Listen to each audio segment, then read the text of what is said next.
यक्ष पण माझ्या मार्गात आड कशाला आला तुम्ही? या मार्गाने मी माझं कर्तव्य पूर्ण करण्यासाठी चालत मग नाही. तुम्ही जा तुमचे कर्तव्य पूर्ण करण्यासाठी माझा मार्ग मोकळा सौंदर्य करा. पाहिलं आणि तुझ्या या सौंदर्यावर मी मोहित झालो आणि इथपर्यंत आलोय.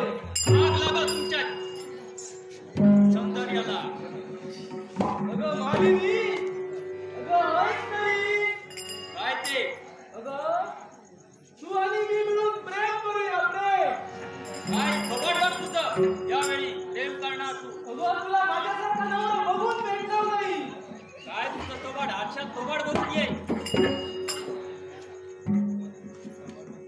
तू अशी ऐकणार नाही. यावेळी तुझ्यावर जबरदस्ती करून जुलूम जबरदस्तीने तुला माझ्या नको रे विचार कर. यावेळी माझी देवता तुला. धावा, वसवा, धावा, वसवा. कल्याण वा, शुद्ध नाट्य शीला कॅटरेस नाट्यप्रेमी बंटी केसरकर आणि दादा भुरी यांच्याकडून माझ्या कलाकारांचे गौरव करण्याचे लाभ महत्वाचं आहे. नाट्यप्रेमी बंटी केसरकर आणि दादा भुरी